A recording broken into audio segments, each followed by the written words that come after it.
4 space satellites will be designed, built and operated from Australia as part of a $1.16 billion 16-year Earth observation national space mission. The project will be Australia's first space mission and is expected to generate 500 jobs and involve 100 local companies. Joining me now live is astrophysicist and cosmologist at ANU, Brad Tucker.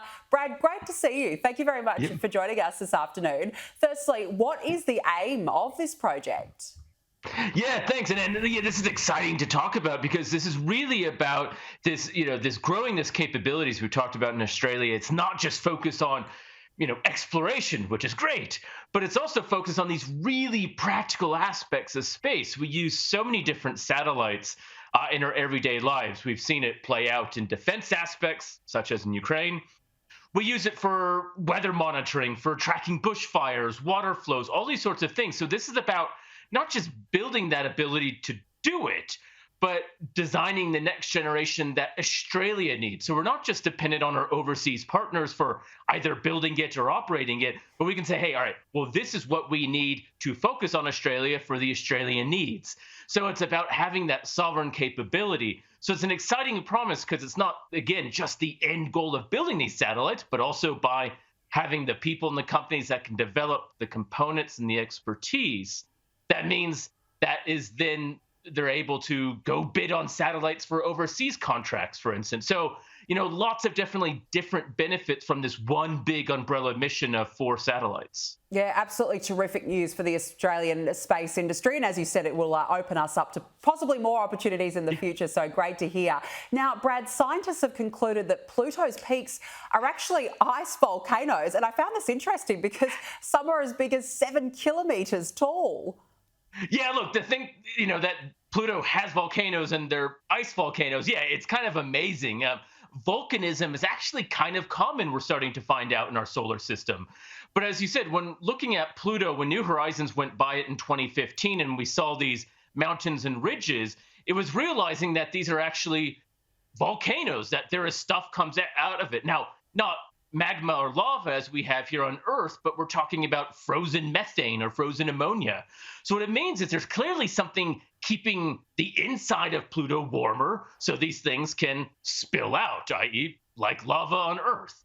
So this is really starting to open up a whole new view of how Pluto is. It's not just this frozen, cold, dead, somewhat discarded rock on the edge of our solar system. It's telling us a lot about how planets or dwarf planets and moons are active on the inside in our solar system, which is very useful for understanding even things of how they work on Earth or Mars. Yeah, absolutely. And fascinating that they're still alive and active there. Now, Brad, Mars is more volcanically active than initially thought. Why is that? Yeah, look, again, volcanoes are kind of the end thing this week. And that is, we think Mars used to have active tectonic plates. On Earth, we have these giant plates underneath. They move around. Sometimes they rub or come up and over and create earthquakes. Well, we see volcanoes on Mars. In fact, the biggest volcano in the solar system is Olympus Mons. It's 500 kilometers across. But some Australian scientists using InSight, which is a NASA mission, as you're seeing here, have been able to pinpoint and measure more Mars quakes. So a Mars quake is just a quake on Mars. So, wouldn't be Earth. We like to call it like we see it. But it's telling us that clearly, again, there's activity happening underneath the planet. So some of these are magnitude 3 or 4. So, they wouldn't be as big as some of the big quakes we get here on Earth. But some can last tens of minutes. In fact, some quakes on Mars have been measured to last for over an hour and a half. So clearly, again, there's a lot going on the inside of Mars. So by understanding whether it's Mars or Pluto, what's going on in the inside and how active or inactive it is, again, it gives us clues onto what may happen or what the future may be for our own planet. It's fascinating. Every week I feel like we talk, Brad, there's always a new discovery and it's just incredible how it works in space. They seem to find things very quickly. And now, Brad, the most distant star, 12.9 billion light years away, that's been discovered by the Hubble Space Telescope. What more do we know about it? So this star, it's about 50 times the mass of our sun. So it's much bigger than the sun. It's not as big as the biggest stars that we think exist in the universe. But what makes it special is, it's 12.9 billion light years away. So when light left that star, it took 12.9 billion years to get to the Earth. So the Earth not only didn't exist, neither did the sun. We weren't even a twinkle in the parent star's eye 12.9 billion years ago. And so this is all about trying to figure out, when did the first stars form in the universe? It took time after the Big Bang. And so by trying to figure out when that very first generation was born, we can learn a lot about the history of solar systems and star systems, and therefore planets. Much like understanding the first human fossils can tell us a lot about how humans have evolved and changed, so can stars. So by pushing that boundary back, it's telling us a lot about how long essentially stars and planets have been around for. Yeah, fascinating. Now, just finally, Brad, NASA is doing a final test on the launch pad this weekend of its new rocket to the moon. Now, we're all obviously waiting for this moment with anticipation, but how many more hurdles does it have to pass ahead of that launch in May?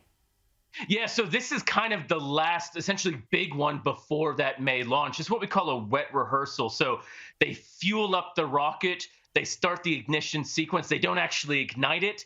But, when the rocket takes off, this requires water pumps and things to come on to make sure it's cooling, because you have lots of energy and flames coming out. You need to make sure the abort works as well. So it's a whole bunch of kind of essentially all the way up to they're about to be lift off. Does it all work? So if this all works this weekend, so it's supposed to be a few-day process. If it does all work, then they can do that launch in May, which would be exciting because this is the first of the Artemis mission. This is the first of the return to the moon as part of NASA. So something we've been talking about for years and decades even. When are we going back to the moon?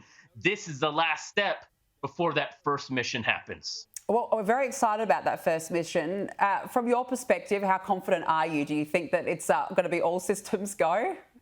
Look, so far, I think so. Usually when you get to this point, yeah, most of the small bugs have been worked out. There may be a few things that they realize that they could be done better or they need to fix, but nothing probably to uphold their test. So I think, it's probably going to be 90% that it definitely works fine. And everyone says, yep, this is ready to go. And we are launching in May. There's always a few surprises that we have. They call it rocket science for a reason. But they've been working decades on this to get it going. So I'm pretty sure that they have a good high hope for success this weekend. Well, fingers crossed. It will certainly be an historic moment if all goes well. Brad Tucker, great to chat with you. Thank you very much for joining us.